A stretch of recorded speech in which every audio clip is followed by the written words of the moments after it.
Hello বন্ধুরা, আমি বানাতে চলেছি হচ্ছে একটা নিমকি। তো দেখো, আমরা পরিমাণ মতন সামারপত্র দিয়ে দিলাম ময়দাতে, ময়দাটা নিয়ে তো ময়দা মাখা স্টার্ট করে দিয়েছি। তেলটা দেওয়ার পর এরকম মাখার পর জলটা দিয়ে দেবে। তো জলটা দেওয়া হয়ে যাওয়ার পর ময়দাটা ভালো করে মেখে নেবে। মেখে নেওয়ার পর কিছুক্ষণ রেখে দেবে। তো এরকম ময়দাটা মাখার পর রেখে দিলে ঠিক আছে। তো রাখার পর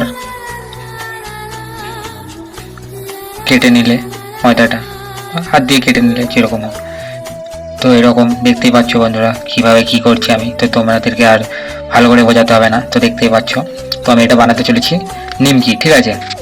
তো দেখো, গোছ কাটা শেষ আমার, ঠিক আছে।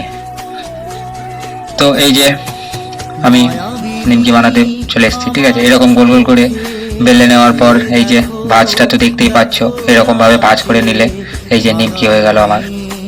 তো দেখতেই পাচ্ছ বন্ধুরা, ঠাকুরমশাই চলে এসছে সময়। তো আমি বললাম ভিডিওটা ঠাকুরমশাই দিকে কাট করো।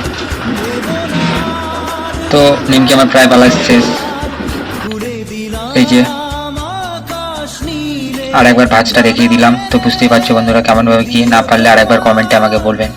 তো কেমন লাগলো বলো, আর কমেন্টে বলো, আর সাবস্ক্রাইব অবশ্যই করবেন। হ্যালো বন্ধুরা, আমি বানাতে চলেছি হচ্ছে